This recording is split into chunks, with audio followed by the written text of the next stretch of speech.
Assalamualaikum warahmatullahi wabarakatuh.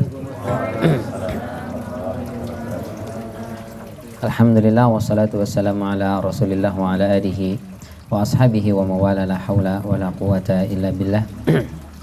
Asyhadu an la ilaha illallah wahdahu la syarikalah wa asyhadu anna Muhammadan abduhu wa rasuluhu alladzi la nabiyya wa la rasula ba'dah.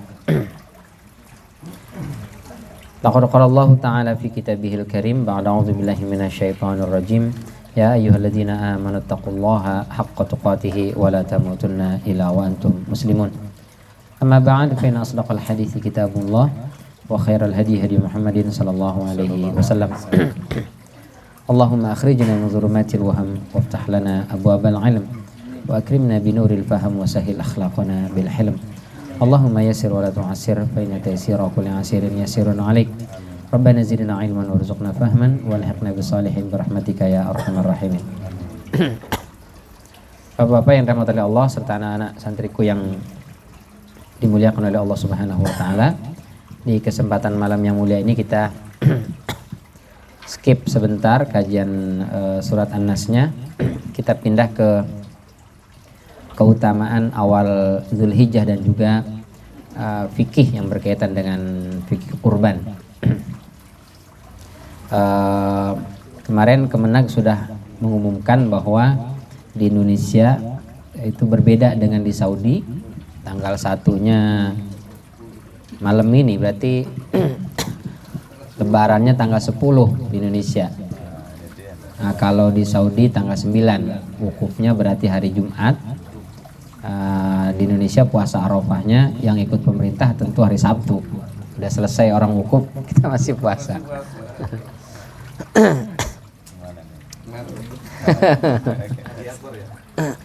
Ya, insya Allah Haji Akbar karena wukufnya di hari Jumat. Bagaimana kita menyikapi perbedaan ini? Sebetulnya metode pemerintah sah dengan metode ru'yatul hilal. Pemerintah sudah melakukan hal yang tidak keluar dari koridor syariat, nggak masalah itu pakai metode ru'yah. Pun demikian dengan Muhammadiyah yang menggunakan metode hisab. Metode hisab dengan menghitung peredaran bulan dan bintang sehingga menentukan untuk beberapa waktu ke depan sudah ditentukan Ramadan tanggal berapa, Idul Fitri tanggal berapa, Zulhijjah tanggal berapa, Lebaran Arafah dan Lebarannya tanggal berapa, itu sudah jauh-jauh hari ditentukan. Dan perhitungan Muhammadiyah sama dengan Saudi. Jadi kalau kita mau ikut Muhammadiyah itu pakai metode hisab sah, ikut pemerintah pakai metode ru'yatul hilal juga nggak keliru gitu. Jadi dan itu adalah bagian dari ijtihad. Masing-masing hasil ijtihad. Ada kaidah usul fikih mengatakan al-ijtihadu la yanqadu bil ijtihad. Hasil ijtihad ini tidak bisa dibatalkan dengan hasil ijtihad yang satunya lagi. Jadi pemerintah itu ijtihad lewat ru'yatul hilal. Muhammadiyah ijtihad lewat hisab. Maka yang ikut Muhammadiyah tidak bisa membatalkan yang ikut pemerintah. Sebaliknya yang ikut pemerintah juga tidak membatalkan yang ikut kepada Muhammadiyah. Masing-masing sesuai dengan mana yang lebih cocok ya. Tapi menyalah-nyalahkan saya pikir nggak pas juga. Ada sebagian. Saya secara pribadi saya lebih cenderung ikut metode hisab. Jadi kalau saya secara pribadi, ya, seperti yang disampaikan juga oleh Gus Baha, metode hisab itu sebenarnya lebih kekinian lah dan lebih modern lah, mengikuti perkembangan zaman. Ya hisab. Kalau metode ru'yah itu dalam tanda kutip agak tertinggal kita secara teknologi. Karena kan kalau kita pakai metode ru'yatul hilal berarti umat Islam itu nggak punya kalender. Kita ketemuan nanti kajian tanggal 25 bulan haram ya. Hari apa tuh jatuhnya? Nanti kita lihat dulu. Dzulhijjahnya tanggal 1-nya kapan? Bulan Muharram tanggal 1-nya kapan? Kalau udah baru. Sehingga untuk menentukan kalender 1 tahun itu agak repot. Jadi kalau misalnya kontrak kerja 3 bulan Komariah, ini berapa nih 3 bulannya? 30 30 30 apa 29 29 29 apa 29 30 30 29 30. Nah, kita lihat dulu nanti setiap awal bulan lihat lagi, awal bulan lihat lagi. Sehingga itu pemborosan biaya sebetulnya. Apalagi untuk misalnya seperti sidang isbat ya harus melibatkan banyak orang, komponen harus lebih mahal biayanya dibandingkan kalau hisab. Kalau hisab lebih inilah, lebih apa namanya, lebih simpel, sederhana dan nggak keluar banyak biaya. Tapi nggak tahu, mungkin ada sebagian orang yang senang pakai biaya kali ya, kita juga nggak tahu juga gitu. Atau begitu, nggak tahu juga. Padahal lebih simpel, murah gratis. Gitu, kita beli teleskopnya aja berapa itu, dan dipakai cuma setahun 2 kali. Awal Ramadan, awal Syawal, sama sekarang Dzulhijjah, 3 kali lah setahun. Itu pun kalau masih utuh, kadang udah rusak kan. Nanti beberapa bulan mau Idul Ramadan baru diperbaiki lagi. Iya.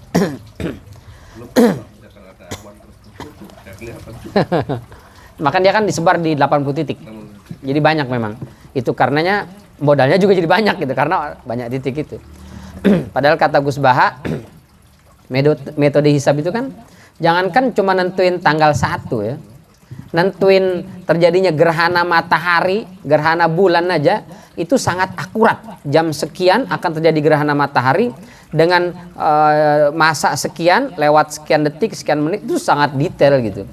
Itu aja bisa kedetek gitu. Kok orang masih ragu untuk menentukan awal bulan tok gitu. Itu kata Gus Baha. Jadi kalau secara pribadi saya ikutnya hisab. Cuma nggak setuju juga mereka yang kemudian menyalah-nyalahkan yang metode ru'yatul hilal gitu. Ini apa-apaan, masa wukuf udah kelar kita masih puasa di sini? Ini nggak nyambung. Puasa Arafah itu harus ngikut peristiwa wukuf. Nah ini saya juga nggak tahu dari mana dalilnya gitu, bahwa puasa Arafah harus ikut wukuf. Karena setahu kami yang pengetahuannya terbatas, ibadah puasa Arafah itu ngikut tanggal, bukan ngikut wukuf. Ada atau tidak adanya orang wukuf, kalau sudah tanggal 9 ya puasa. Kayak kemarin misalnya peristiwa 2 tahun yang lalu itu kan sempat tidak ada haji kan, nggak ada haji sama sekali dan tidak ada orang wukuf. Kita tapi tetap puasa tuh ya. Jadi ada tidak ada gitu, tetap itu yang disampaikan oleh Syekh Shalih Al-Utsaimin, ikuti tanggal bukannya ikuti peristiwa. Karena kalau ngikut peristiwa, buat kita di Indonesia yang selisihnya cuma 4 jam oke lah, masih dapat gitu. Paling beda 4 jam aja kan. Jadi kita udah maghrib, di sana baru asar, jadi masih belum itu. Tapi kalau di belahan negara lain yang selisihnya 12 jam, 18 jam, 20 jam sampai 24 jam, jam 6 pagi di Saudi, di dia jam 6 sore. 1 hari full siang, di dia full malam. Dia ngikut wukufnya gimana tuh? Jadi bukan ngikut wukuf peristiwa momennya, tapi ikutnya tanggalnya. Itu yang kami ketahui. Banyak sekali beredar WhatsApp gitu. Awalnya bagus kan, narasinya bagus, tapi ujung-ujungnya mencela presiden, ujung-ujungnya mencela menteri agama gitu.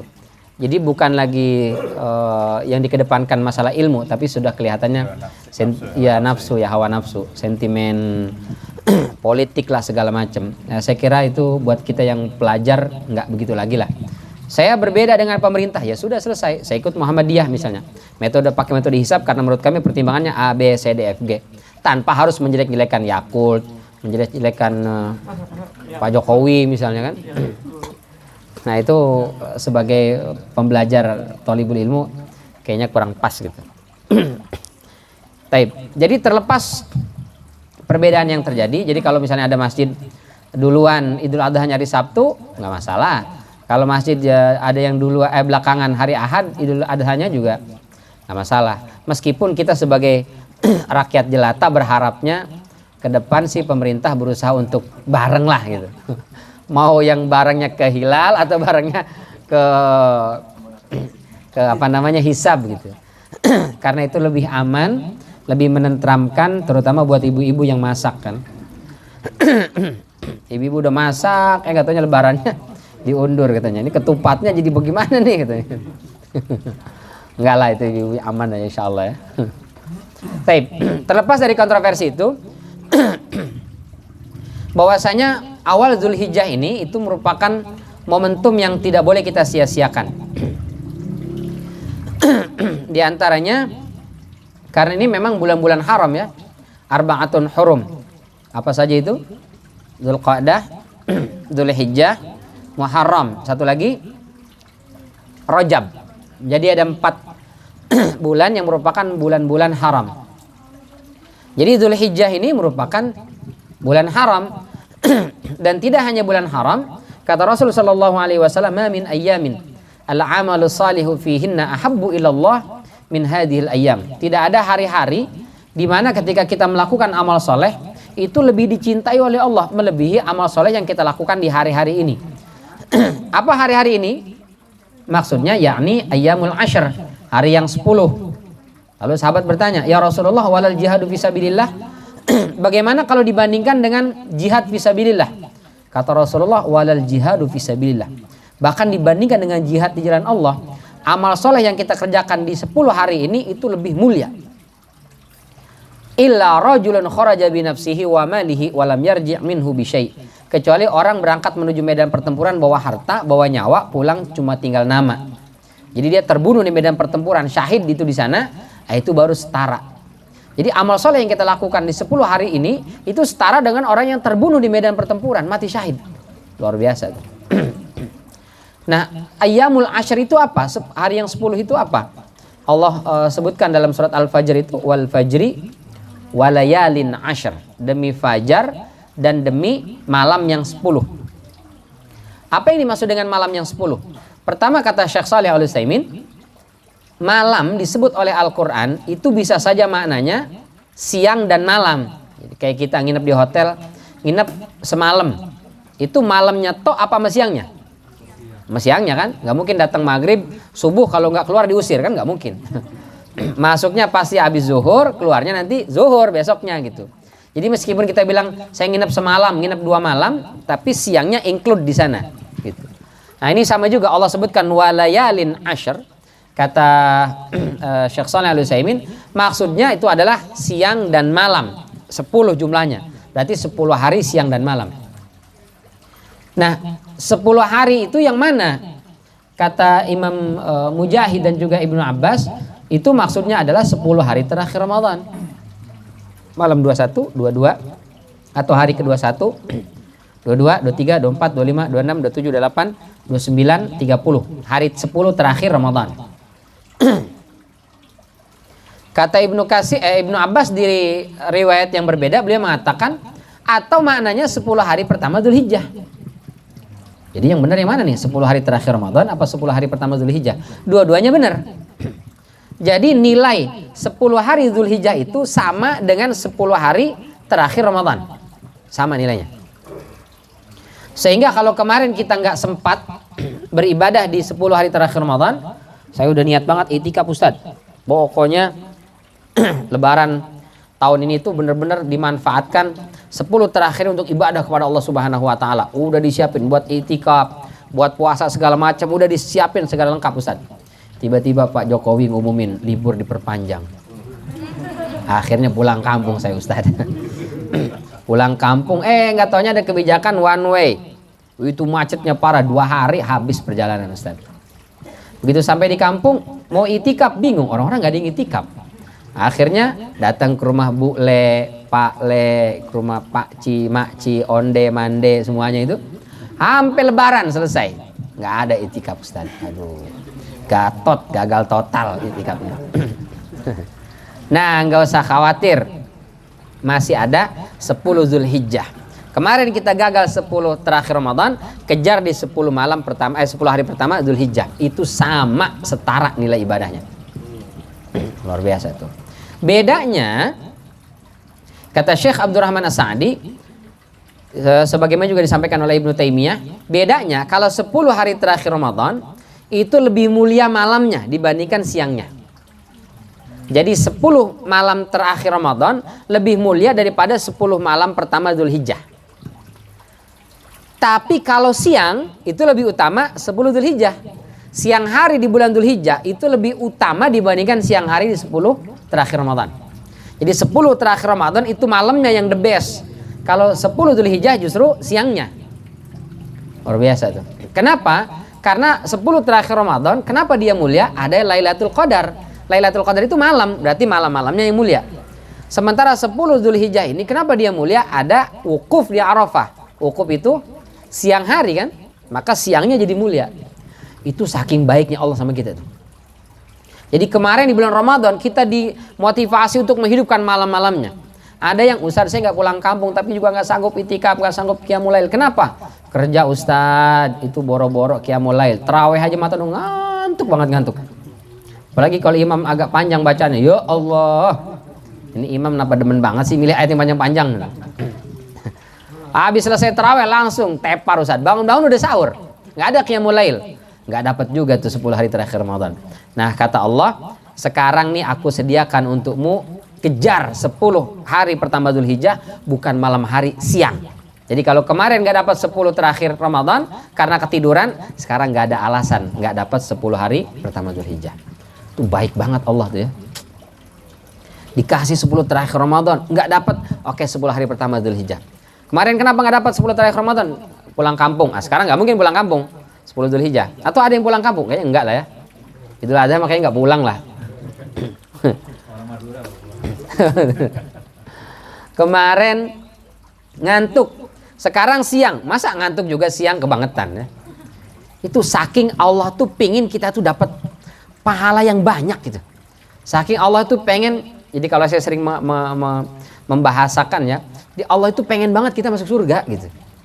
Sehingga dibuka peluang sedemikian besar, dikasih kesempatan sedemikian banyak. Saking inginnya Allah ini kita masuk surga. Saking Allah itu nggak mau kita ini pada nyemplung ke neraka tuh. Baik banget. Jadi kalau Allah pengen kita masuk surga, mestinya betul lah kita sambut gitu. Jangan kemudian Allah pengen kita ke surga, kita malah pengen ke neraka kan. Nauzubillah min dzalik. Itu karenanya Al-Munziri dalam kitab At-Targhib wa Tarhibnya, beliau meriwayatkan dari Abdullah bin Abbas, "Ma min ayyamin afdalu indallah." Tidak ada hari-hari yang lebih mulia di sisi Allah Subhanahu wa taala, walal amalu fihinna, dan tidak ada amal-amal yang dikerjakan di 10 hari tersebut melebihi amal-amal yang dilakukan di 10 hari ini. Jadi 10 hari Dzulhijjah ini luar biasa. Harinya dicintai oleh Allah, amalannya dilipat gandakan pahalanya. Maka kata Rasul sallallahu alaihi wasallam, fa'akthiru fihinna minat tahlil wat takbir wa dzikrillah. Kalau di 10 terakhir Ramadan perbanyaklah qiyamul lail, tahajud, baca Quran, apalagi witir, salat hajat segala macam lah, malam hari itu berat. Kalau sekarang justru diperbanyak apa? Tahlil, takbir, dzikrillah. Apa tahlil? La ilaha illallah.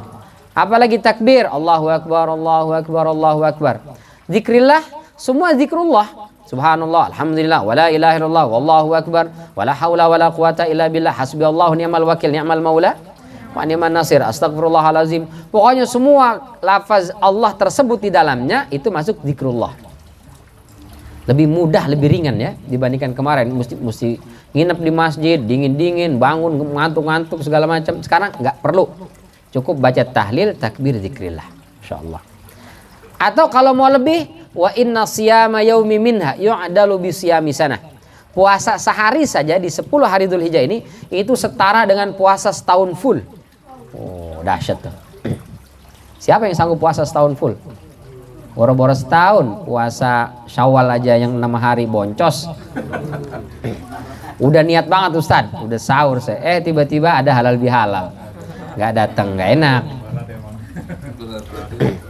Besok ada lagi halal bihalal. Kemarin halal bihalal RT. Besok halal bihalal masjid. Besoknya lagi halal bihalal kantor. Besoknya lagi halal bihalal teman kuliah, teman SMA, teman SMP, teman SD. Sampai selesai bulan Syawal halal bihalal belum kelar, Pak.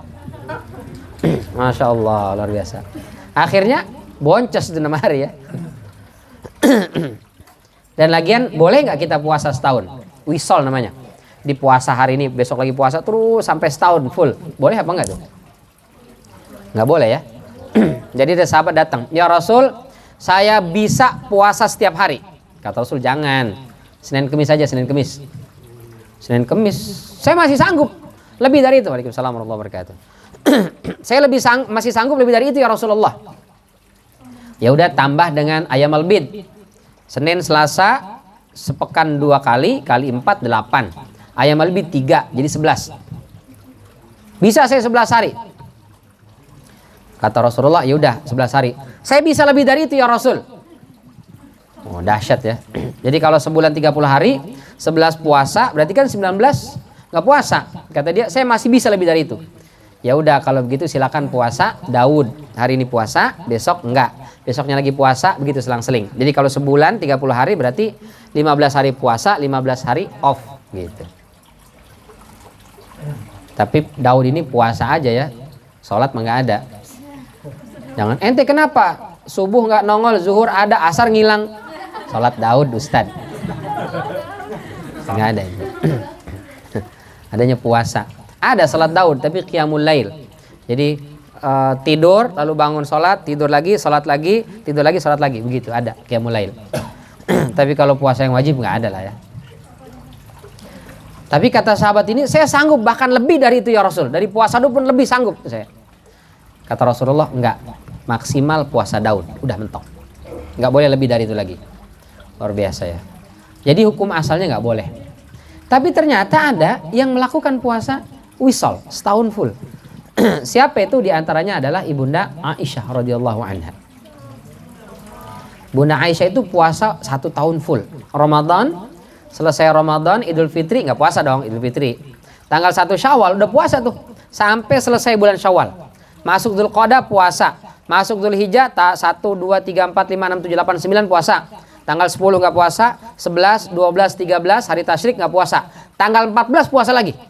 Terus begitu. Dari Dzulqa'dah, Muharram, Safar, Rabiul Awal, Rabiul Ukhra atau Rabiul Akhir, Jumadal Ula, Jumadal Akhir, Rajab, Sya'ban sampai ketemu lagi Ramadan. Itu puasa terus. Luar biasa itu. Siapa ini? Bunda Aisyah. Jadi larangan ini ternyata kata para ulama tidak bersifat mutlak. Secara umum hukum asalnya nggak boleh puasa Syamud Dahar namanya atau wisol, puasa nyambung sampai setahun. Kecuali kalau ada orang sanggup secara fisik dan tidak mengganggu aktivitas serta tugas dan kewajibannya. Itu boleh. Kenapa Ibunda Aisyah puasa? Secara fisik kuat. Beliau masih muda. Yang kedua, beliau tidak ada tanggungan. Suami sudah meninggal. Anak-anak nggak punya. Hidup sendirian. Maka beliau puasa, nggak ada yang marah. Tapi kalau bini kita puasa setahun, Pak, siapa yang marah, Pak? Mah, puasa, Pak. Kayaknya perasaan puasa mulu. Kemarin puasa. Iya, setahun. Waduh, puasa setahun. Mengikut Aisyah katanya. Ibunda Aisyah itu nggak ada suami, nggak ada anak. Sementara kita ada suami, ada anak yang mesti diurus, atau mungkin bekerja yang bapak-bapak. Jadi nggak boleh, cukup Daud aja. Nah, dengan puasa sehari saja di 10 hari pertama Dzulhijjah itu sudah dapat pahalanya setara dengan puasa setahun full. Oh, luar biasa tuh. Wal amalu fihinna, dan amal soleh apapun bentuknya itu yang dilakukan di 10 hari pertama Dzulhijjah yudha'afu bisabi'i mi'ati dhi'fin. Dilipat gandakan sampai 700 kali lipat. Jadi ngaji kita malam ini dengan ngaji kita malam Kamis malam yang pekan yang lalu lebih besar pahalanya malam ini. Meskipun sama sambil ngantuk. Tapi pahalanya lebih besar sekarang. Luar biasa tuh. 700 kali lipat. Dahsyat. Memang hadis ini dhaif. Hadisnya dhaif. Para ulama itu terbagi dua tentang hadis dhaif. Yang pertama menolak mentah-mentah. Semua hadis dhaif nggak dipakai. Baik dalam hal hukum, akidah, termasuk fadhailul a'mal, fadilatul a'mal ditolak. Di antaranya seperti Imam Muslim itu menolak hadis dhaif. Yang kemudian diikuti oleh Syekh Albani ya. Dan di Indonesia banyak kawan-kawan yang di Salafi, mereka menolak hadis dhaif. Pokoknya fadhailul a'mal pun kalau dhaif buang, nggak usah dipakai. Kelompok kedua mengatakan enggak, hadis dhaif dilihat dulu. Tidak semua hadis dhaif dibuang. Kalau dhaifnya tidak mungkarul hadis, tidak bertentangan dengan syariat, baik Al-Quran maupun hadis sahih, maka nggak masalah kita pakai. Di antara ulama yang kedua ini adalah Imam Ahmad bin Hanbal. Imam Ahmad bin Hanbal itu hafal 1 juta hadis. Luar biasa tuh. Kita boro-boro 1 juta hadis, Pak. Hadis arba'in aja. Nomor 1-nya doang hafal. Itu pun sampai innamal a'malu binniyat. Terusannya apa? Nggak tahu. Pokoknya innamal a'malu binniyat aja. Jadi kata Imam Ahmad, hadis dhaif bisa diamalkan dengan syarat 3. Pertama, dhaifnya bukan munkarul hadis, bukan pendusta perawinya. Misalnya tidak diketahui orangnya, dia nggak tahu nih siapa gitu. Beda dengan diketahui si fulan, tapi si fulan ini pendusta, orang yang selalu berbuat kerusakan, atau ini dia Syiah, atau dia ini Khawarij misalnya. Nah itu nggak dipakai. Tapi kalau dia orang baik, cuman hafalannya udah agak-agak berkurang lah, nggak terlalu hafal-hafal banget, itu kan mengurangi derajat hadis tuh. Dhaif. Kayak misalnya Ibnu Lahiyah. Ibnu Lahiyah itu salah seorang ulama yang hafal ratusan ribu hadis, Pak. Cuman hafalannya nggak terlalu kuat. Jadi beliau ini sebelum usia 40-an tahun itu cerdas luar biasa, nggak lupa-lupa tuh. Jadi ingat. Jadi tahu hadis itu ratusan ribu hadis itu. Hadis ini diriwayatkan oleh fulan dari Rasulullah SAW. Si fulan ini lahir di anu tahun sekian, meninggal di anu tahun sekian. Ini gurunya si anu. Yang ini lahir tahun sekian, meninggal tahun sekian, gurunya si anu. Bayangkan 100 ribuan hadis, Pak. Satu hadis itu ada berapa orang, itu semua hafal. Nah, di atas 40-an tahun beliau sudah mulai ya faktor U kali ya. Nah, agak lupa-lupa. Ini kalau nggak Khalid, Hamid deh yang riwayatin. Nah, kalau nggak Khalid, Hamid. Itu sudah mulai ragu tuh dia. Maka beliau untuk meng-cross check hafalannya itu beliau punya kitab. Dicek di kitab. Oh, ternyata mohon maaf Khalid. Saya udah cek di kitab saya Khalid. Akhirnya riwayatnya sahih. Sampai terjadi suatu hari kebakaran rumahnya. Terbakar rumahnya, kitabnya ikut terbakar. Zaman dulu kitab itu ditulis pakai tangan, bukan cetak begitu.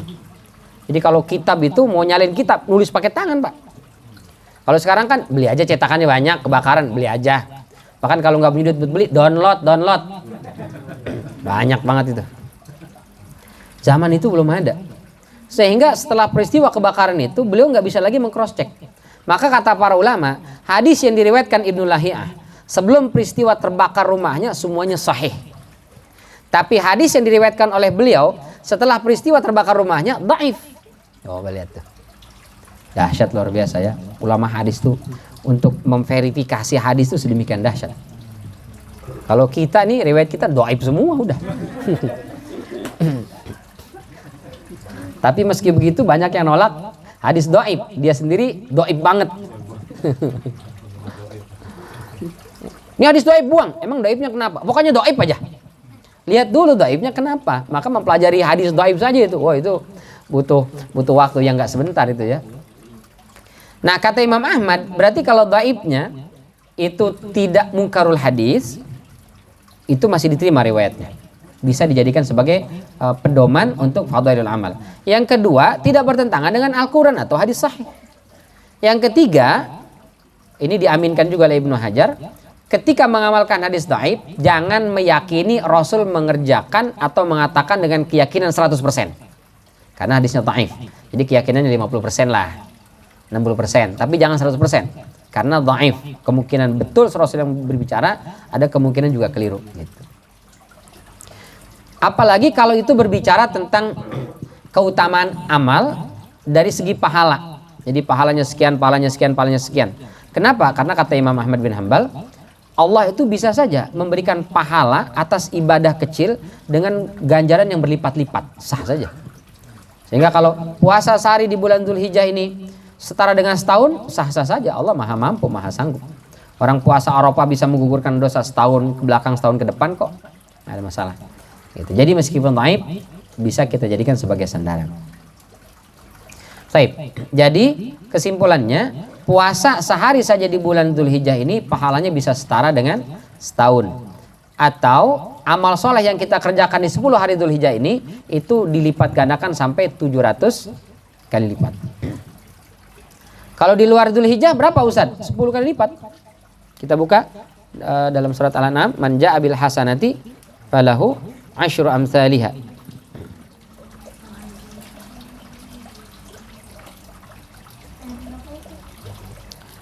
Ayat berapa ya? Asyru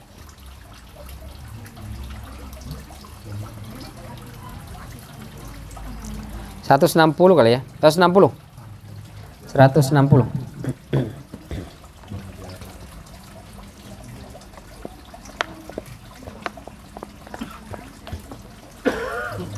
160.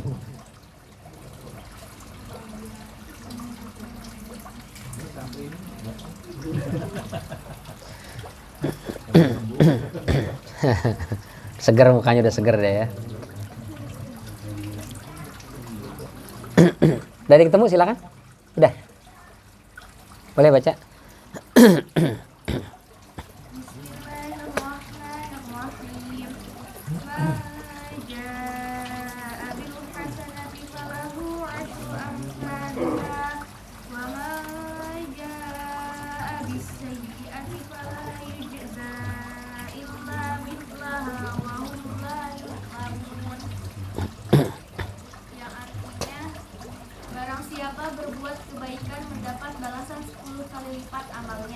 Nah, barang siapa melakukan kebaikan berapa kali lipat?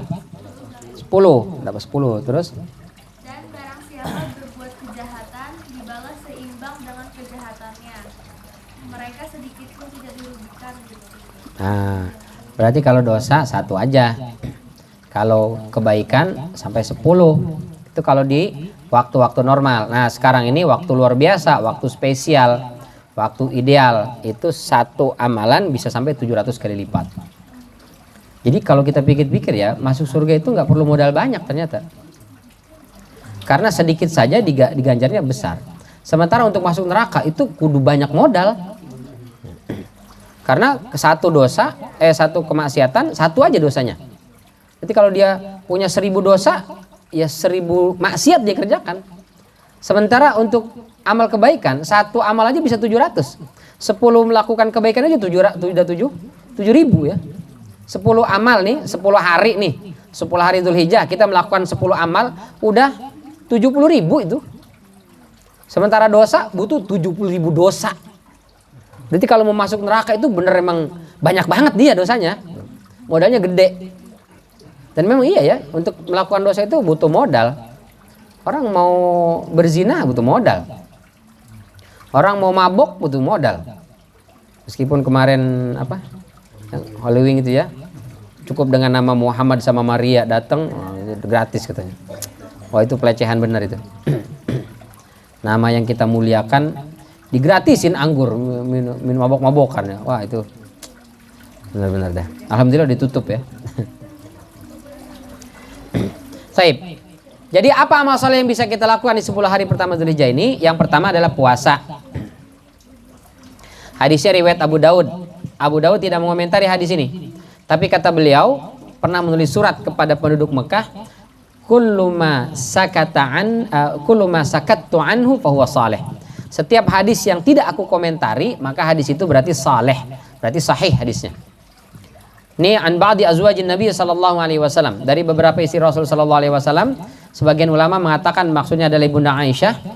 Karena Rasulullah sallallahu alaihi wasallam yasumu tis'adil hijjah. Bahwasanya baginda sallallahu alaihi wasallam itu dulu beliau selalu puasa tis'adil hijjah. Tis'adil hijjah terjemahannya berarti 9 hari bulan Dzulhijjah. Bukan tanggal 9. Kalau tanggal 9 to itu bilangnya harusnya tasi'a panjang. Kalau bilangnya yasumu tasi'adil hijjah berarti puasa tanggal 9 to. Kalau tis'adil hijjah berarti 1, 2, 3, 4, 5, 6, 7, 8, 9. 9 hari. Nah, itu sunnahnya. Kalau yang ikut Muhammadiyah berarti dari Kamis ini udah puasa sampai Jumat pekan depan. Kalau yang ikut pemerintah berarti puasanya besok. Besok sampai Sabtu pekan depan. 9 hari. Ustaz, 9 hari. Yang 6 hari aja boncos. Ya udah, berapa sanggupnya? 3 hari Ustaz, 3 hari. 7, 8, 9. Masih kebanyakan 3 hari Ustaz. 2 hari. Tanggal 8, tanggal 9. Puasa Tarwiyah sama puasa Arafah. Nggak ada tuh dalilnya puasa Tarwiyah. Kalau dalil khusus Tarwiyah memang dhaif hadisnya. Tapi kalau secara umum sahih hadisnya ini. Jadi boleh tanggal 8, tanggal 9 karena sanggupnya 2 hari. Saya 2 hari juga kayaknya agak berat deh Ustaz. Sehari tanggal 9 tok. Puasa Arafah.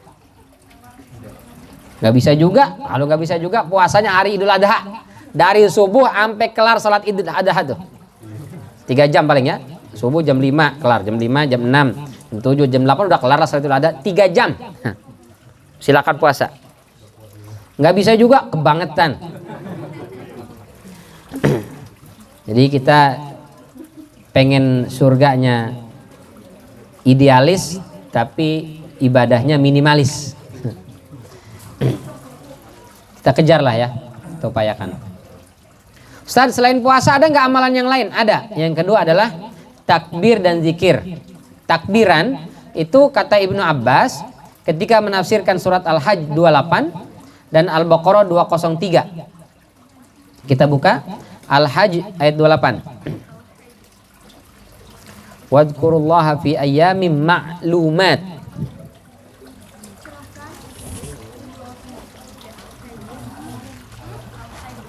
Al-Hajj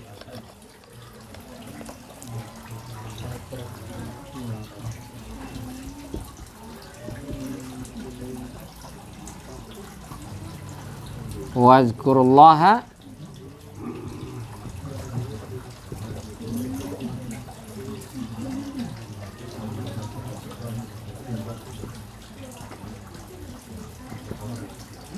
ini Al-Hajj ya.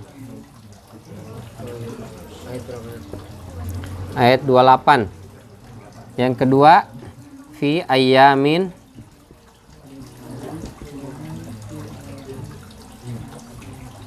ma'dudat.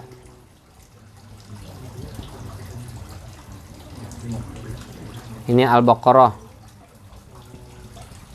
203.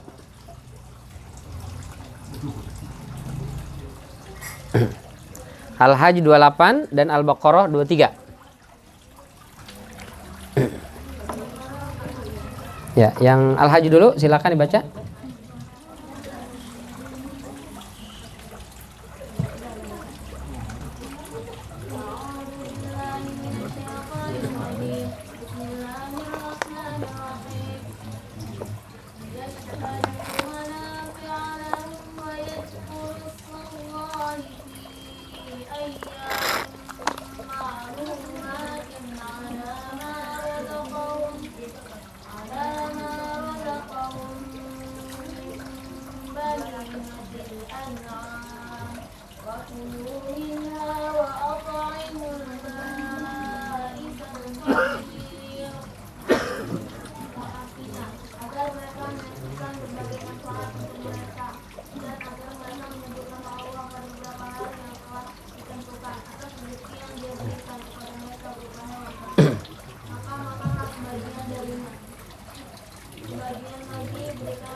Wa at'imul ba'isal fakir. Itu rohnya tafkhim apa tarqiq tuh? Tarqiq. Jadi apa beda tarqiq sama tafkhim? Tafkhim tuh bibirnya maju, monyong. Kapan kita baca monyong? Kalau dia baris fathah sama dhammah, ro, ru, nah, itu bibir maju. Atau kalau dia mati sebelumnya fathah atau dhammah, ar, ur, sudur, nar. Nah itu bibir mesti maju. Nar, nar. Nah itu mesti bibirnya mesti maju. Tapi kalau dia berbaris i, ri, nah itu smile. Smile itu tarkik tipis, smile. Ri. Atau dia sukun sebelumnya i. Ba'isal fakir. Tetap smile, jangan ba'isal fakir. Nah, itu kalau kita majuin tuh bibir bunyinya beda. Fakir dengan fakir. Beda nggak? Beda tuh. Nggak perlu kita lihat tuh bibir, denger aja udah monyong nih orang, udah ketahuan. Makanya kita agak aneh juga itu. Waktu itu ada salah satu juri MTQ bukan memaksa, dia meminta dengan agak sedikit memaksa lah kepada peserta MTQ yang pakai niqab, pakai cadar untuk dibuka. Kenapa harus dibuka? Supaya saya bisa melihat mimik wajahnya, mulutnya itu. Sebenarnya kalau mau memperhatikan benar atau tidak makhrijul huruf, itu nggak perlu lihat bibir. Kita ngeri aja, benar nggak Ustaz ya? Iya, Ustaz soalnya nggak lihat bibir kita nih, tapi dia tahu. Jangan monyong Pak, dia tahu itu. Iya, tahu itu. Nggak perlu lihat. Jadi tarqiq. Taib. Di ayat itu wadhkurus mallahi fi ayyamin ma'lumat. Ayyamin ma'lumat. Hari-hari yang telah maklum diketahui. Kata Ibnu Abbas ini maksudnya tanggal 1 sampai tanggal 10 Dzulhijjah. Ya. Jadi yang ini tanggal 1 sampai dengan 10 Dzulhijjah. Kita disuruh zikir tuh. Nah, yang kedua di surat Al-Baqarah 203. Ya.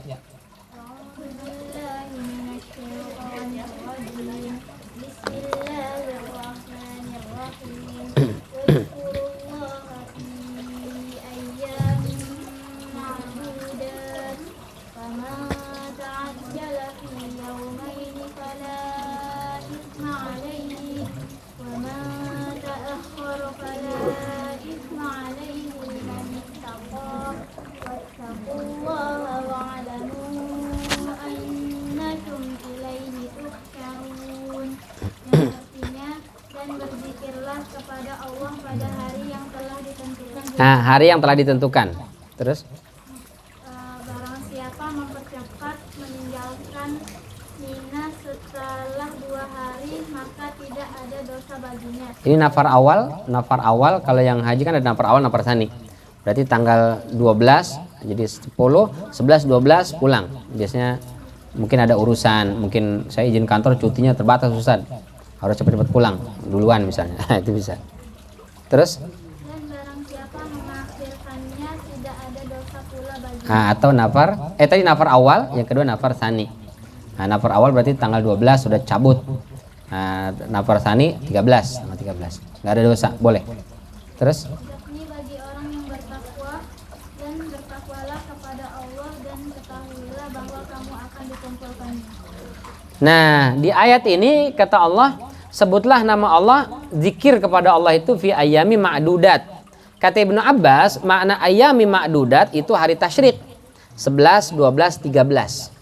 Berarti gabungan Al-Hajj 28 dengan Al-Baqarah 203, berarti takbiran kata Ibnu Abbas di bulan Dzulhijjah ini dari tanggal 1 sampai dengan tanggal 13 Dzulhijjah. 13 hari tuh. Jazakallahu khair. Beda dengan Idul Fitri. Idul Fitri itu habis maghrib di hari terakhir Ramadan sampai dengan khatib naik mimbar. Khatib turun dari mimbar udah selesai takbirannya. Enggak takbiran lagi. Kecuali dari HP. Itu HP Ustaz. Gimana lagi bisnya? Apa-apa. Tapi kitanya nggak perlu takbiran lagi. Nah, di Dzulhijjah ini dari tanggal 1 sampai 13 itu sudah takbiran tuh. Jadi kalau nggak sanggup puasa, takbiran aja. Kira-kira mendingan puasa apa takbiran? Takbiran aja dah kayaknya. Daripada puasa 9 hari mendingan yang ini Ustaz, opsi kedua. Beliau berdalih kata Ibnu Abbas, dulu itu Ibnu Umar sama Abu Hurairah itu kalau sudah masuk tanggal 1 Dzulhijjah ke pasar, Pak. Sama kayak kita ke pasar juga. Bedanya kalau kita ngecek harga kambing, ngecek areng, tusukan sate. Nah, itu kita cari ya. Kalau beliau ngapain tanggal 1 sampai tanggal 13 ini keluar? Beliau itu takbiran di pasar. Allahu Akbar, Allahu Akbar, Allahu Akbar. Habis itu semua orang tuh yukabbirun nasu bitakbirihima. Semua yang di pasar, yang lagi nawar cabe, yang lagi milih-milih tusukan sate, yang lagi moles-moles tuh areng, langsung ikut takbiran dengan takbirnya Abdullah ibnu Umar dan juga Abu Hurairah. Udah asyik. Sunnahnya begitu. Cuman sunnah ini kayaknya belum bisa kita copy paste sekarang. Jadi jangan kemudian besok ke Citos. Mana lagi? Carrefour. Di sana bukannya belanja, takbiran. Allahu Akbar, Allah. Nah, itu ditangkap sama security. Kamu udah stres ya? Enggak, saya sedang menjalankan sunnah Rasul sallallahu alaihi wasallam. Kata guru saya, Ustadz Bani. Wah, nanti dibilang, itu Ustadz mana lagi tuh? Mengajarkan aliran sesat. Katanya. Jadi nggak usah ke pasar, cukup di rumah. Sambil jalan, naik motor. Saya sambil naik motor tadi ngisi di Fatmawati itu takbiran aja di jalan. Tapi nggak kenceng-kenceng banget nanti kan, ya, takbiran aja kita, nggak apa-apa. Karena saya ikutnya hisab Muhammadiyah, berarti tadi udah 1 Dzulhijjah, jadi udah takbiran. Kalau ngikut pemerintah berarti dari besok, ya udah nggak apa-apa. Hari ini sudah boleh tuh. Ya di rumah takbiran, di jalan sambil macet-macet, takbiran nggak masalah. Itu sunnah yang pahalanya dilipat gandakan bisa sampai 700 kali lipat. Apalagi yang bisa kita lakukan di 10 hari pertama Dzulhijjah ini, yaitu ibadah haji. Waduh, Masya Allah. Kalau kita bisa berangkat haji, mudah-mudahan Allah mudahkan kita bisa datang ke Tanah Suci. Cuman ini apa namanya, daftar tunggunya itu ya. Gara-gara pandemi kemarin 2 tahun gak ada haji, begitu dibuka tahun ini ada haji, tapi kuotanya kan dibatesin. Akhirnya yang mau haji kan umurnya 65 kalau nggak salah sekarang itu ya. Itu ada jamaah tuh 65 tahun lebih 6 bulan. Dia udah senang banget, alhamdulillah Ustaz, akhirnya saya berangkat tahun ini. Begitu datang, Bapak Ibu nggak bisa berangkat, kenapa? Itu limitnya lewat 6 bulan. Ya Allah, sedih banget. Kasian. Sampai daftar antrinya itu Jawa Barat kalau nggak salah 30 tahun sekarang. Daftar sekarang 30 tahun yang akan datang berangkat. Bahkan di beberapa daerah ada yang 70 tahun itu. Kayak Kalimantan kalau sama Sulawesi yang daftar tunggunya lebih lama lagi tuh. Masya Allah. Tapi kalau nggak mau tunggu lama itu solusinya ada 2. Pertama, ikut furoda. Haji furoda itu sekitar 375 juta. Ya, itu satu rumah lah itu ya. 375 juta sampai 400 juta Pak. Itu daftar sekarang langsung berangkat insya Allah itu. Tapi kalau nggak ada duit sebanyak itu, ya mungkin solusi kedua, naik sepeda. Itu 7 bulan. Ya, naik sepeda 7 bulan itu. Nah, naik motor itu dari Jambi dia 4 bulan apa 3 bulan itu. Naik NMAX waktu itu. Sampai di sana, disambut luar biasa tuh. Wah, selamat bisa sampai naik motor Pak, bayangin, Masya Allah. Begitu sampai sana itu motor sama dia dilelang. Dia bilang, ini hasil penjualan dari motor ini sebagian saya sumbangkan untuk pembangunan masjid di Jambi. Itu laku 3 miliar atau 3,5 miliar. Ya, NMAX paling 30 juta ya. Jadi 35 miliar dia. Pulang ya naik pesawat lah 3 miliar. Nggak tahu nih sepeda bakal laku berapa tuh. Tapi kayaknya sepeda itu dia separuhnya naik pesawat ya kayaknya dibawa. Nggak 100% gitu. Kali motor 100%. Nah itu kalau yang nggak mau nunggu sampai 30 tahun, nah itu bisa jadi solusi itu Pak. Atau mau lebih ekstrim lagi menaik skuter atau sepeda listrik. Cuma kalau habis baterainya genjot itu lumayan. Atau ini bisa pakai ini tuh, pakai tenaga listrik enggak ya? Tenaga matahari nggak bisa ya? Jemur gitu enggak Pak? Bisa. Sepeda itu. Oh pakai aki tuh? Oh bukan baterai ya? Pakai listrik berarti? Oh listrik ya? Dicas aja, dijemur nggak bisa. Kalau kita kan dulu radio itu kan baterainya tuh kalau sudah habis itu kan dijemur di atas genteng kan. Hidup lagi dia. Ngisi lagi tenaganya dia. Kalau pakai berlayar tuh masih ada ya? Berlayar naik perahu gitu maksudnya? Ada masih ada. Solusi nungguin lama kan berlayar 5 bulan 6 bulan masih visanya sama aja mahal. Naik sepeda juga dia ngurus visa, semua negara yang dilewatin diurus juga sama dia kan. Duit mah tetap keluar banyak. Yang bedanya lebih cepat aja gitu, nggak sampai 30 tahun itu aja bedanya.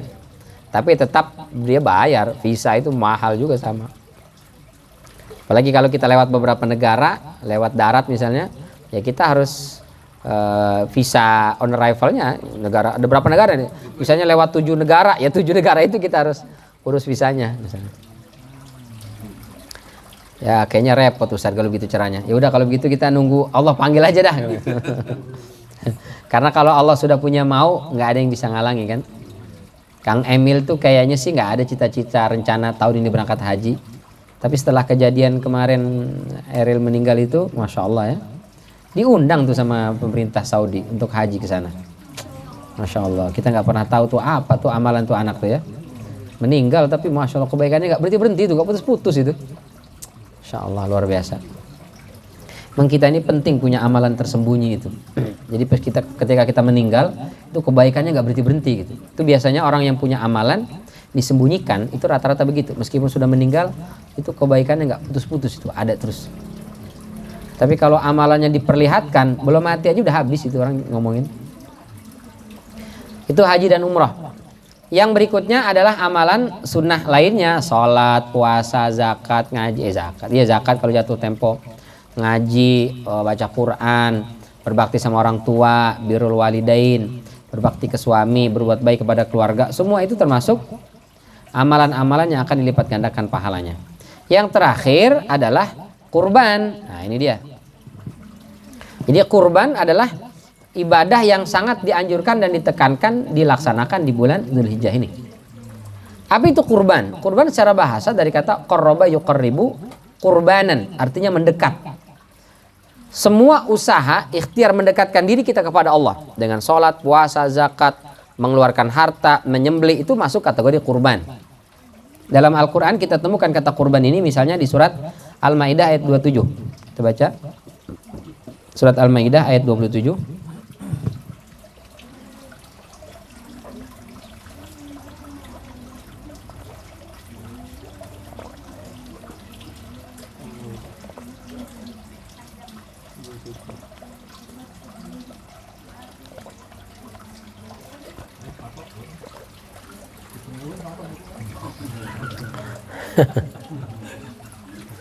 Watslu alaihim. Ya, boleh baca. Bismillahirrahmanirrahim. Watlu alaihim Naba abnai. Ibnai, naba abnai. Watlu alaihim naba abnai Adam bil haqq. Idh qarraba qurbanan Fatuqubila min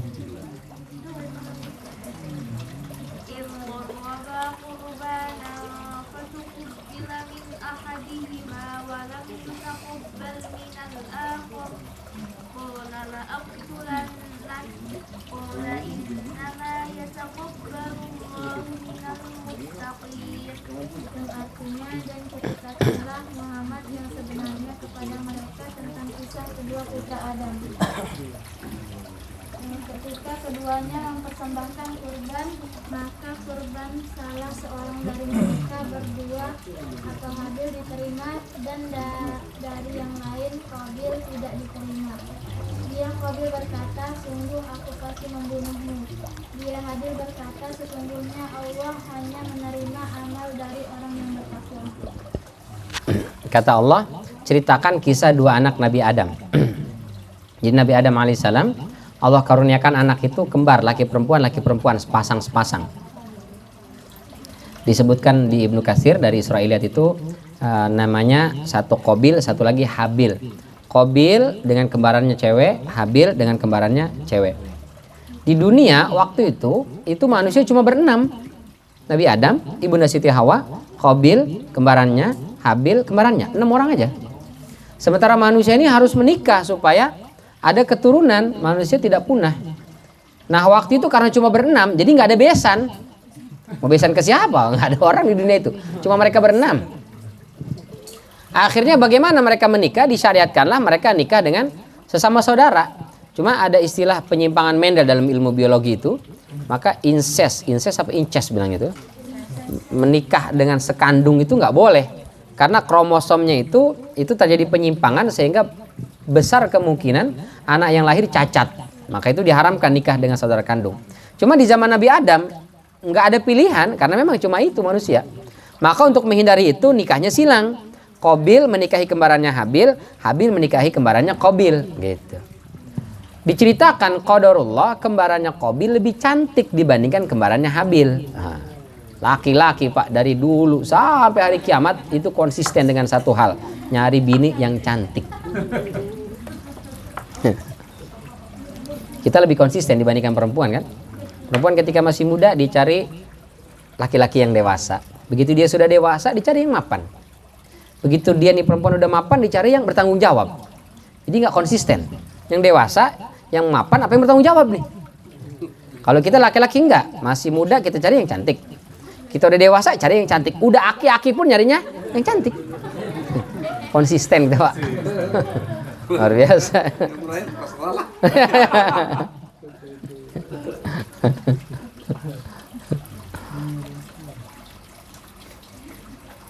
Nah, Qabil nggak mau dia menikah dengan kembarannya Habil karena dia pikir kalau cantikan kembaran saya nih, ngapain saya mesti nama kembaran ente? Ente lah nikahin kembaran ente. Cuman syariat tadi nikahnya nikah silang. Maka Allah perintahkan kepada mereka berdua untuk memberikan kurban. Kurban yang diterima dialah yang berhak menikahi kembarannya Qabil itu. Ada yang mengatakan namanya Ikrimah atau Labuda gitu ya. Itu Israiliyat dan nama-nama itu. Dipakai boleh nggak juga nggak apa-apa. Akhirnya mereka berdua, Qabil dengan Habil, sama-sama memberikan sesembahan. Qabil adalah seorang petani. Hasil pertaniannya itu diberikan untuk sebagai sesembahan kepada Allah Subhanahu wa taala. Sementara Habil itu adalah seorang peternak. Dari hasil ternaknya ini dipilih kambing yang paling gemuk, paling sehat, paling bersih, paling kuat. Itu yang disembahkan ya, kepada Allah Subhanahu wa taala. Sementara Qabil dia memang lebih banyak secara kuantitas. Lebih banyak dia jumlahnya itu. Tapi yang dipilih udah yang dia nggak suka, ada agak-agak busuk, itulah, udah nggak kurang suka itu. Banyak jumlahnya tapi kualitasnya kurang. Kuantitasnya banyak tapi kualitasnya kurang dibandingkan dengan kurbannya Habil. Maka kata Allah, fatuqubila min ahadihima wa lam yataqabbal minal akhar. Allah terima kurbannya Habil, kurbannya Qabil nggak diterima. Ini yang kata Imam At-Tabari, Ibnu Katsir dan juga Ibnul Jauzi. Kurbannya Habil ini diterima oleh Allah, lalu naik ke atas, wallahu alam seperti apa itu, dibawa ke langit. Kurbannya Habil ini itu yang kemudian di peristiwa penyembelihan Ismail alaihissalam oleh Nabiullah Ibrahim. Begitu Ismail sudah dibaringkan, golok sudah ditempelin di leher, begitu ditarik bismillahirrahmanirrahim Allahu akbar, tiba-tiba kata Allah, wa fadainahu bidzibhin azim, kami ganti dengan sembelihan yang besar. Sembelihan itu adalah kambing. Jadi begitu ditarik, Ismailnya tiba-tiba di sana, yang disembelih ternyata kambing. Kambing itulah yang dulu dipersembahkan oleh Habil. Gitu. Ceritanya begitu, nyambungnya ke situ. Jadi kata Allah, ada kurban yang diterima, ada yang tidak diterima. Nah, kita mesti hati-hati tuh. Jadi ternyata belum tentu kurban yang kita sembahkan kepada Allah di Idul Kurban pasti diterima oleh Allah, belum tentu. Tergantung pertama kualitasnya tadi. Boleh jadi dia sanggupnya sebenarnya sapi, tapi di kurbannya kambing. Atau dia sanggup kurban kambing yang harga 6 juta, dicari sama dia yang 2,5 juta aja dah. Lumayan buat beli HP itu baru nih. Boleh jadi nggak diterima tuh. Auzubillahi min dzalik. Atau misalnya niatnya bukan karena Allah. Dia kurban sesuai dengan budget yang dia miliki gitu. Tapi ternyata bukan karena Allah. Karena apa misalnya? Gengsi. Kurban gak Pak? Saya kayaknya tahun ini gak kurban dulu Ustaz. Itu Bapak itu kurban loh. Dia kurban. Saya kurban juga. Apa dia kurbannya Ustaz? Kambing. Yang berapaan dia? 3,5. Saya yang 5 juta. Itu bukan karena Allah berarti kan, karena gengsi. Masa saya ini mantan RT, dia apa? Masa dia aja kurban bisa, saya enggak, saya juga bisa gitu. Nah itu berarti bukan karena Allah, karena gengsi. Atau misalnya kurbannya udah karena Allah Ta'ala awalnya, tapi lama-lama dia nyesel banget kemarin kenapa kurban. Duh, mestinya kita bisa beli ini, bisa jalan-jalan ke sini, bisa jalan ke situ, nggak jadi dah gara-gara kurban. Itu nyesel, disesali kurban, nggak diterima tuh oleh Allah. Atau boleh jadi karena waktunya. Kita kurbannya bagus kambingnya, niatnya karena Allah. Atau sapi misalnya, juga niatnya karena Allah. Tapi disembelih sebelum selesai Idul Adha. Nah itu hati-hati tuh. Di Bulughul Maram itu dibahas. Kata Rasulullah SAW, man dzabaha qabla an yusalli, barang siapa yang telah menyembelih belum kelar orang salat Idul Adha, falyazbah makanaha ukhra, maka dia harus ngulang nyembelih lagi. Ya kambing yang kemarin aja boleh ngutang separuh itu Ustaz, ternyata suruh ngulang lagi, dari mana kambingnya? Bisa nggak diterima oleh Allah tuh. Karena kata Rasulullah, kalau disembelih sebelum salat Idul Adha maka jatuhnya hanya sedekah saja, nggak kurban tuh. Kalau di masjid sih aman lah insya Allah. Mungkin yang perlu kita perhatikan kalau di RPH itu, RPH juga rata-rata sih amanah ya, tapi mungkin ada beberapa yang dia dapat orderan mungkin 200, 500 bahkan lebih dari itu kambing yang mesti disembelih dalam sehari. Ya kadang ada yang nyuri star dari subuh tuh. Dari subuh udah disembelih duluan tuh. Oknum lah, ini mah oknum ya. Nah maka kita mesti hati-hati kalau misalnya pakai RPH begitu, minta video call gitu. Pas nyembelihnya video call, bukan pas udah disembelih. Nih Pak udah disembelih ya, tuh udah ngeletak tuh. Kita nggak tahu nih sembelihnya kapan ini kan. Jadi pastikan disembelihnya setelah sholat id. Ustadz gimana nih orang-orangnya tukang jagalnya kagak ada yang sholat id? Nggak masalah, bukan nggak masalah ya. Mestinya bermasalah itu, dia mesti sholat. Tapi itu urusan dia lah. Gitu. Jadi kalaupun dia nggak sholat id minimal dia harus ngukur. Nih orang kira-kira udah kelar apa belum nih? Dekat RPH nih nggak ada orang Idul Adha, kita nggak tahu udah selesai apa belum. Jadi waktu Idul Adha itu lebih awal dibandingkan Idul Fitri. Kata Rasulullah, sholat Idul Fitri itu qadra rumhain, ketika matahari naik 2 tombak. 1 tombak itu berapa? Sekitar 20 menit dari syuruk. Jadi kalau 2 tombak 40 menit. Dari waktu syuruk 40 menit itu baru masuk waktu Idul Fitri. Tapi kalau Idul Adha qadra rumhin, ukuran 1 tombak. Berarti 20 menit. Kalau misalnya umpama ini syuruknya jam 6, berarti setengah 7 itu sudah masuk waktu sholat Idul Adha. Hitung dari situ. Kira-kira orang kalau sholat Idul Adha 2 rakaat plus dengan khutbah yang nggak terlalu panjang, berapa menit? 20 menit lah ya. 30 menit udah sama doa itu kelar. Berarti jam 7 itu minimal orang sudah selesai Idul Adha. Meskipun mungkin di masjid yang itu lebih lama, jam 8 baru kelar. Dia pengumumannya panjang, belum imamnya panjang, baca ayatnya, khotibnya juga lama banget misalnya. Jam 8 baru selesai umpamanya. Nggak masalah. Yang penting untuk ukuran sholat jam 7 berarti itu kira-kira sudah selesai. Itu nggak masalah. Karena kalau belum selesai orang sholat Idul Adha, bisa jadi kurbannya nggak sah. Atau boleh jadi misalnya karena konten. Zaman sekarang itu apa-apa serba konten. Orang kecelakaan aja divideoin Pak, masukin ke YouTube. Guys, jalan ini hari ini terjadi kecelakaan guys. Dengan 2 motor, 1 korban, bapak-bapak nampaknya patah guys kakinya. Bukannya ditolong sama dia, malah divideoin. Habis itu dia dapat duit dari situ kan, masya Allah. Ada juga tuh kurban, dia kurban modal 1 kambing misalnya. Tapi itu divideoin sama dia. Ini kurban saya guys, foto, selfie segala macam. Banyak viewer nonton YouTube-nya, akhirnya dapat duit dari situ. Jadi dia modal kambing, dapat duitnya bisa sapi misalnya kan. Ah itu berarti nauzubillah min dzalik, boleh jadi itu menjadi tidak diterima. Marahlah Qabil karena tidak diterima kurbannya. Lalu kata dia, qala la aqtulannak. Bro, kita selesaikan secara jantan aja. Enggak usah pakai korban-korbanan. Kita berantem ayo sampai mati. Wah. Itu kurban. Yang kedua udhiyah. Sebenarnya kurban yang kita maksud di Idul Adha ini itu namanya udhiyah. Kurban itu segala macam ibadah dalam rangka mendekatkan diri kepada Allah masuk kategori kurban. Sementara yang masuk di sembelihan itu namanya udhiyah. Cuma pakai dhad, udhiyah, nyebutnya ribet. Ya.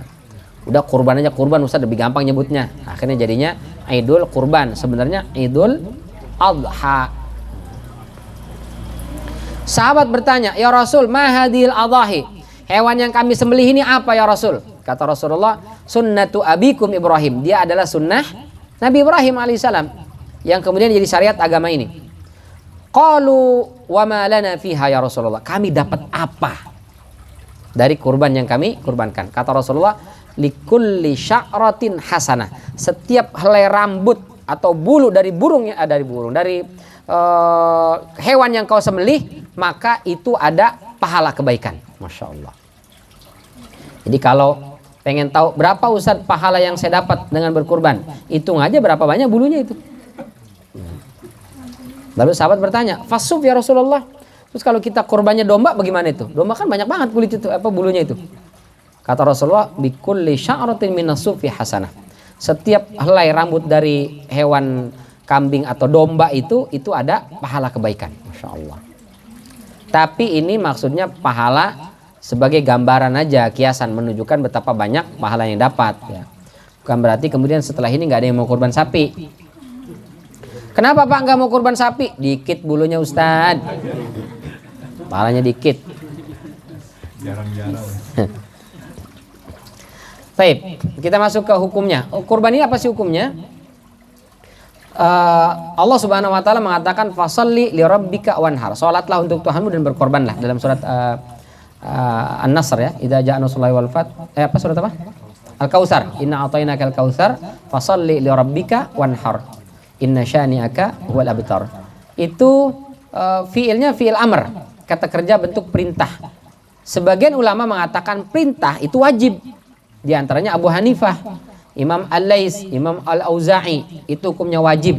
Jadi kalau orang mampu dia tidak berkurban, dosa. Luar biasa tuh. Yang kedua mengatakan sunnah saja. Ini jumhur ulama. Imam Malik, Imam Syafi'i, Imam Ahmad, Ishaq, Abu Thawr, Al-Muzani, Ibnu Al-Munzir, Daud Az-Zahiri, Ibnu Hazm, semua mengatakan hukumnya sunnah muakkadah. Kira-kira kita mau ikut yang wajib apa sunnah nih? Sunnah aja lah biar aman lah. Tapi sunnah ini itu setiap tahun, bukan sekali. Ya ayuhan nas ala kulli ahli baitin fi kulli amin udhiyatun. Wahai manusia, setiap keluarga itu setiap tahun minimal dia berkurban 1 ekor hewan kurban. Tiap tahun. Jadi kenapa nggak tahun ini nggak kurban Pak? Tahun kemarin udah Ustadz.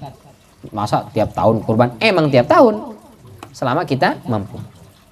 Terakhir kita mau lihat mampu itu, seseorang dianggap mampu itu yang bagaimana? Kata Abu Hanifah, orang dianggap mampu berkurban kalau dia punya uang 200 dirham.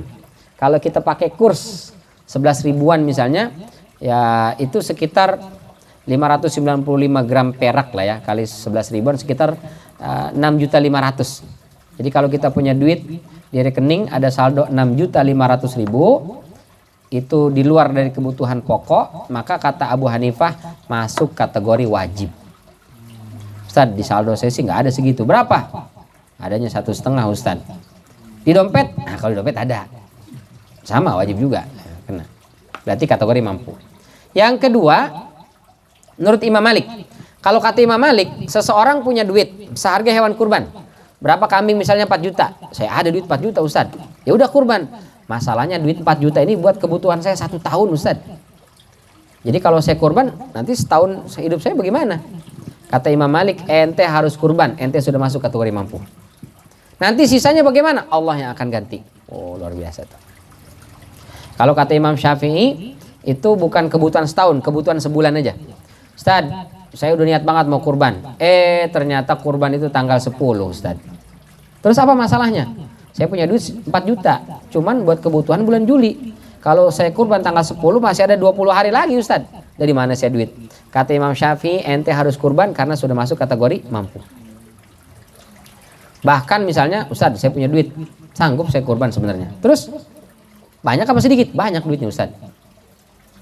Bisa kurban kambing, jangankan kambing, sapi pun bisa. Banyak juga tuh. Ada berapa emangnya? Ada 60 juta Ustadz. Wah, kurban kalau begitu. Itu dia masalahnya. Kan Idul Adha tanggal 10. Saya pekan depan Ustadz, itu tanggal 17 mau nikah. Duitnya buat modal nikah nih. Ceritanya. Ini gimana nih? Kata Imam Syafi'i dan Imam Malik, ente kurban dulu. Siapa suruh nikahnya habis Idul Adha? Jadi kurban dulu. Kurban, nanti Allah ganti. Kalaupun tidak Allah ganti uang, Allah ganti dengan keberkahan insyaallah. Yang paling dahsyat ini pendapatnya Imam Ahmad. Kata Imam Ahmad, seandainya Anda sanggup berkurban dengan cara berhutang tapi mampu dilunasi, maka masuk kategori mampu. Ustadz, saya tuh udah niat banget mau kurban. Qadarullah tanggal 10 Idul Adha. Emang apa masalahnya? Gajian tanggal 20. Belum gajian tanggal 10 Ustadz. Kalau tanggal 20 aja saya pasti tuh kurban. Ya udah kalau gitu ente cari pinjaman. Ke siapa minjemnya Ustadz? Terserah. Allah alam bisawab. Cari pinjaman, yang penting gak ke Ustadz. Tapi harus diganti pas begitu gajian. Bro, ane pinjam duit. Berapa duit? 4 juta buat kurban. Emang gak punya duit? Ane punya, tapi tanggal 20 pas gajian. Ane ganti tanggal 20. Nah itu kasih. Setelah kurban tanggal 20, tanyain tuh, bro, tanggal 20 nih, udah gajian dong ente. Iya, tapi kan ente tahu, ane pinjam buat kurban kan. Ya memang buat kurban, ane tahu, ane lihat juga itu. Ente juga dengar kan kata Ustadz, 1 ekor kambing yang kita sembelih, pahalanya itu setiap helai bulunya. Terus apa masalahnya? Berarti kalau ente kasih pinjam ke ane berkurban, kita dapat sama-sama tuh. Kalau ente ikhlasin, ente juga dapat pahalanya. Jadi ikhlasin aja udah, nggak bisa. Bayar dulu. Urusan pahala belakangan, yang penting ente bayar dulu utangnya gitu. Rasa-rasanya sih ya, kalau kita cek syarat mampu ini kayaknya semua kita mampu ya. Mudah-mudahan lah kita bisa mampu berkurban dan kurban kita diterima oleh Allah Subhanahu wa taala. Taib, sampai di sini Sebelum tutup ada yang ingin ditanyakan, ditambahkan atau diluruskan? Ya Pak. Waalaikumsalam warahmatullahi wabarakatuh.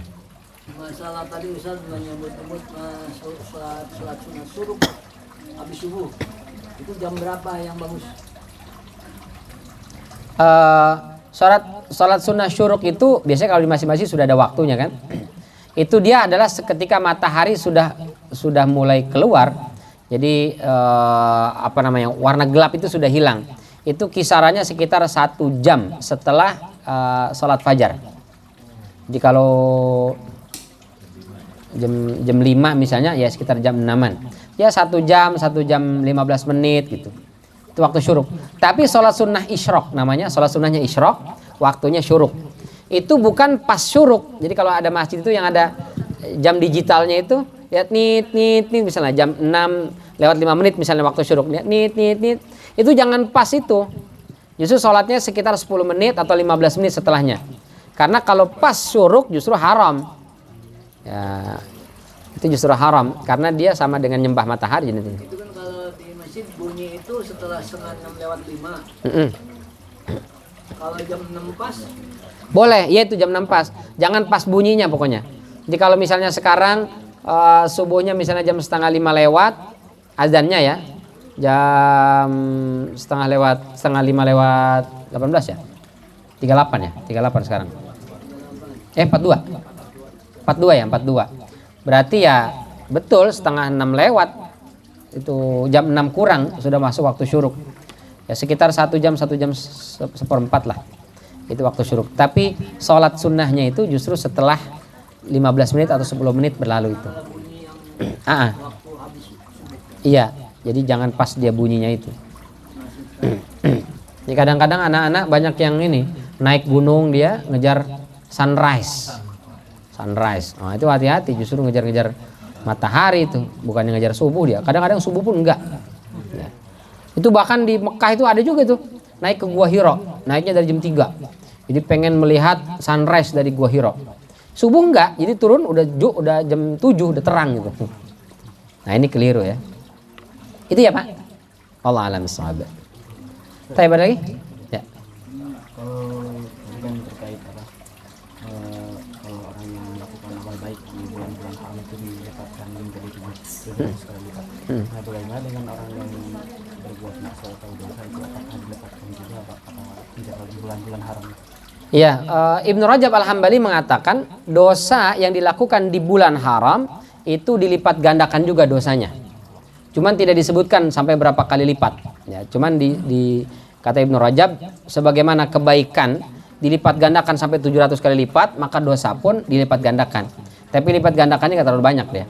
Dari 1 bisa jadi 2, jadi 10 maksimal gitu. Tapi dilipat gandakan kata Ibnu Rajab di bulan-bulan haram, termasuk di bulan Dzulhijjah ini. Sama seperti di tanah haram. Di tanah haram itu kalau orang melakukan kebaikan pahalanya sampai 100.000 kali lipat kalau di tanah haram bahkan ya. Di Mekah itu. Kalau di Madinah 1.000. Dosa begitu juga. Wa man yurid fihi bi ilhadin bi zulmin nudhiqu min adzabin alim. Alim apa azim? Alim ya. Wa man yurid fihi bi ilhadin bi zulmin nudhiqu min adzabin alim ya. Min adzabin alim dalam surat Al-Hajj. Barang siapa yang pengen baru ada niat aja melakukan keburukan itu bisa disiksa oleh Allah. Baru niat tuh dia belum melakukan dosa. Padahal kan kalau dosa itu kalau baru niat belum action belum dosa ya. Tapi di tanah haram sudah kena. Maka kata Ibnu Rajab Al-Hambali dalam Lataiful Ma'arif di bulan-bulan haram pahala kebaikan dilipat gandakan, maka dosa pun dilipat gandakan balasannya. Nauzubillah min dzalik. Maka kita fokuskan memperbanyak kebaikan dan meninggalkan perbuatan dosa dan buruk. Itu Ustaz ya. Lagi Pak? Mengenai kurban. Saya pernah dengar yang berkurban itu dapat sebagian. Itu sunnah atau apa? Maksudnya sebagian dagingnya gitu? Oh. Jadi para ulama mengatakan boleh nggak sih pekurban mengambil dagingnya? Ya boleh. Berapa prosentasenya? Ini saya sampaikan kalau imam atau kalangan Hanafiyah dan juga Hanabilah itu dibagi sepertiga. Sepertiga untuk dimakan sendiri, sepertiga untuk kerabat, sepertiga untuk disedekahkan. Kalau kalangan Malikiyah mengatakan nggak ada persentase. Pokoknya berapa yang mau dimakan, berapa yang mau dibagikan terserah. Mau dimakan 70%, 30% disedekahkan sah.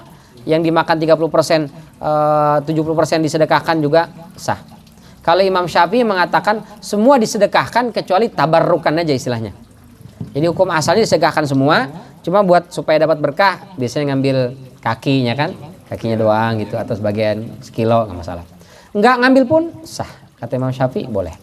Saya kurban untuk di daerah itu Ustaz terpencil. Jadi kalau saya minta dari sana kirim ke sininya nanggung banget sedikit. Saya datang ke sana juga mahalan tiketnya gitu. Gimana Ustaz? Nggak apa-apa. Kata Imam Syafi'i memang hukum asalnya untuk dibagikan. Gitu. Taib, ada lagi? Ya. Kan kita udah niat tuh, niat mau puasa 1 sampai 10 Dzulhijjah. Terus kita masih ada utang di bulan Ramadan. Terus yang diutamain itu puasa ganti atau puasa 1 sampai 10 Dzulhijjah itu? Memang khilaf di antara ulama, cuma yang paling rajih pendapatnya itu adalah dahulukan yang wajib. Jadi dahulukan saja qadha yang dilaksanakan di 10 hari Dzulhijjah. Niatnya untuk qadha, tapi dikerjakannya di 10 Dzulhijjah, maka insya Allah dapat pahala yang berlipat selain dia gugur kewajibannya itu. Jadi lebih afdal bayar hutang. Ya. Meskipun ada yang mengatakan ini karena momentum dia terbatas waktunya, sementara qadha itu muttasa'. Jadi boleh puasa Dzulhijjah dulu baru setelah itu qadha. Cuma pendapat yang lebih rajih, lebih kuat menurut kami itu adalah bayar hutang dulu, baru setelah itu melakukan ibadah yang lain yang sunnah. Ya.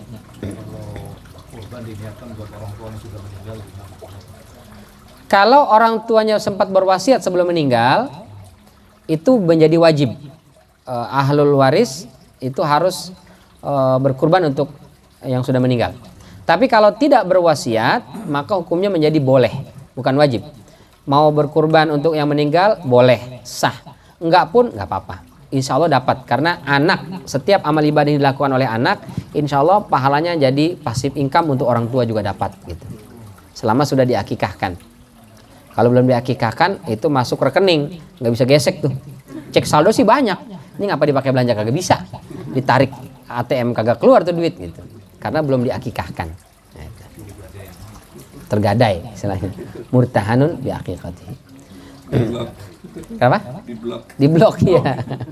Di blok dulu. Sampai dia meninggal akikah itu nggak jalan gimana? Nggak terjadi. Kondisi ekonomi. Itu nanti ditanya. Jadi akikah itu tugas orang tua terhadap anak. Jadi Ustaz saya ini kayaknya belum diakikahin deh. Saya mendingan kurban apa akikah? Kurban, karena akikah tanggung jawab orang tua. Kecuali misalnya ini anak saya lahir Ustaz berbarengan dengan Idul Adha. Akikah dulu apa kurban? Akikah, karena kita sebagai orang tua terhadap anak gitu. Nanti orang tua saya gimana Ustaz? Saya kayaknya belum diakikahkan. Itu nanti Allah akan sidang dia, Allah tanya. Ibu, bapak, kenapa kau tidak akikahkan anakmu ini? Banyak banget amalannya. Ya Allah, saya nggak tahu. Duit mah banyak tuh waktu itu ya Allah. Kebun udah berapa hektar punya saya. Kebo juga berapa ekor saya punya. Cuman kagak ada yang ngasih tahu pentingnya akikah. Saya taunya cuma ke kebak 7 bulan, 4 bulan. Saya nggak tahu itu. Kalau tahu saya pasti saya lakukan ya Allah. Nah, berarti karena ketidaktahuan. Lewat, pas, dibuka bloknya tuh. Udah ambil. Ya. Nah, tanya lagi, kenapa ini Bapak Ibu tidak diakikahkan? Saya nggak punya duit, boro-boro buat akikah, nyunatin aja itu ngutang ya Allah. Nah, misalnya ini ya. Maka lewat, itu dibuka blokirnya tuh. Nah, ambil ATM itu. Yang ketiga, kenapa nggak diakikahkan? Waktu itu udah pengen akikah, urun rembuk sama suami, kata suami, udah kita nangkap dangdut dulu dah.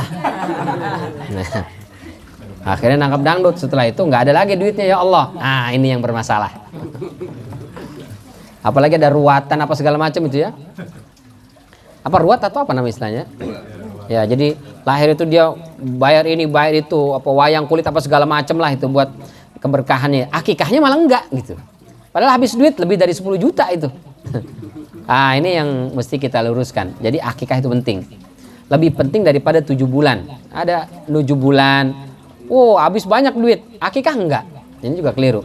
4 bulanan. Ya kalau mau ada 4 bulan 7 bulan itu terserah, tapi akikah jangan sampai ketinggalan, ini lebih utama gitu. Nggak ada pun nggak masalah ya, 7 bulan 4 bulan nggak kita ngadain pun nggak masalah, tapi akikah tidak kita lakukan itu bermasalah. Kita besok hari kiamat ini anak pahalanya bisa nggak nyampe ke kita gitu. Itu kata Imam Ahmad makna dari murtahanun bi aqiqatihi. Ya Pak, bentar Pak. Gini kan sekarang zamannya tuh canggih. Akikah ada yang 1,5 juta, ada yang 1,8, itu gimana tuh?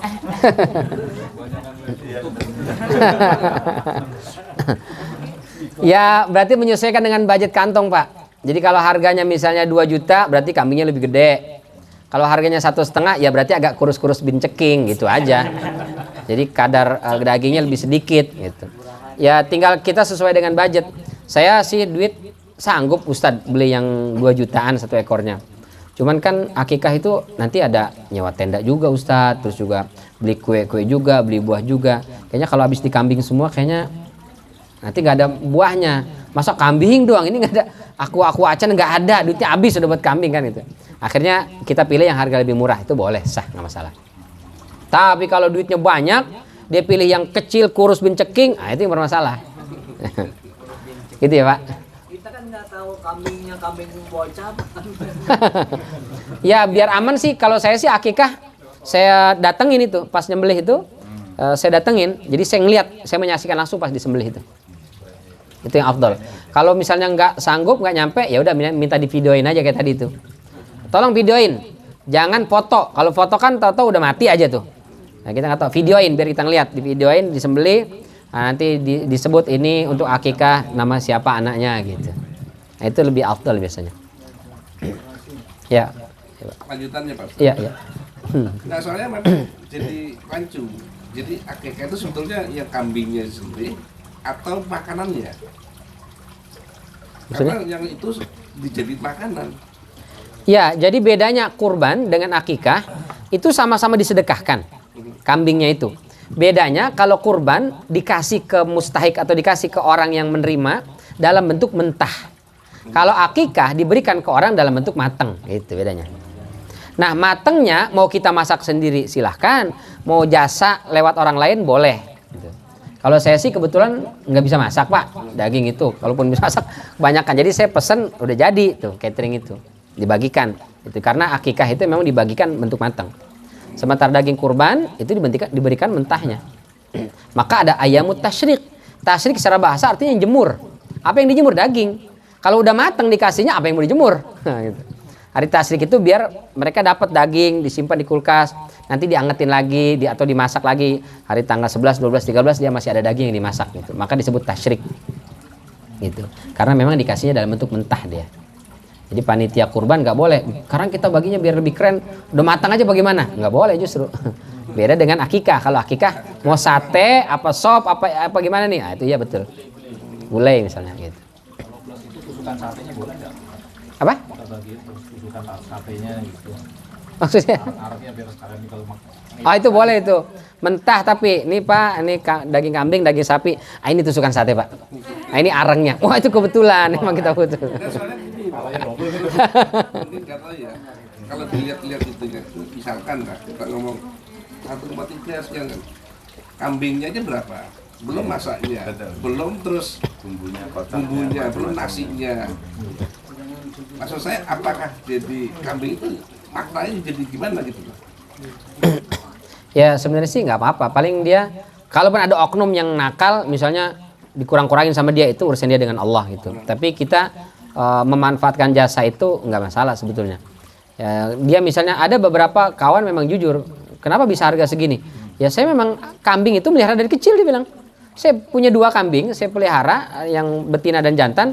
Ini setelah setahun udah jadi 8, misalnya dia bilang gitu. Itu yang saya jual, itu buat kebutuhan pesantren. Kawan saya itu yang punya pesantren Tahfiz Quran itu apa namanya? Semesta Al-Quran. Dia begitu modelnya. Jadi santri-santri itu disuruh ngangon kambing sama dia. Nah itu kalau ada orang akikah itu aja diambil. Dia sebenarnya 1.300.000 udah banyak untungnya dia bilang. Ya. Udah banyak. Karena memang model kecil gitu ya. Dipelihara. Tapi kalau dia beli dulu, kan memang harga kurban dengan harga akikah pasti beda, Pak. Karena harga kurban itu musimnya kurban, sehingga harga binatang itu naik semua, mahal. Tapi kalau akikah di luar musim kurban pasti murah gitu. Tapi bukan berarti itu kalau gitu kurbannya kita nanti aja pas Ramadan, nggak bisa. Kurban Idul Adha tetap. Akikah yang boleh tuh di waktu-waktu yang lain gitu. Kan nggak apa-apa ya. Misalnya orang tua kita dulu kan dulu nggak tahu kan jawaban tahun segitu mungkin belum siap kan, belum ini kan, sehingga nggak tahu gitu kan. Nah setelah kita besar, kita harus diakit, kita dulu pernah nggak? Terus tapi itu dulu nggak ada duitnya, ya udahlah ini duitnya akikah sekarang, itu boleh? Boleh. Jadi kita kasih orang tua, kita bantu sedekah buat orang tua, nanti orang tua yang membelikan kambing akikah. Kata orang tua, aduh bapak udah nggak kuat jalan, udah kamu aja sekalian jalannya. Ya udah nggak apa-apa, boleh, nggak apa-apa. Yang tidak perlu itu orang tua sudah meninggal, mengakikahkan diri aja gitu, itu enggak. Jadi akikah itu urusan orang tua kita. Ya.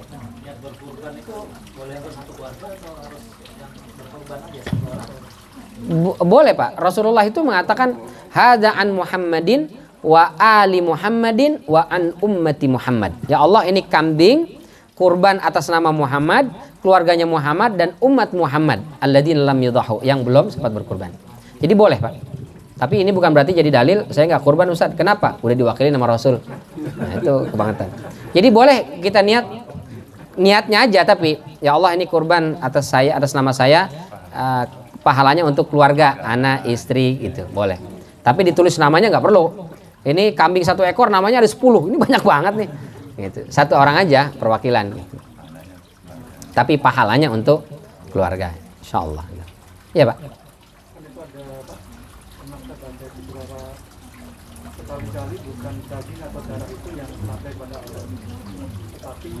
Takwa.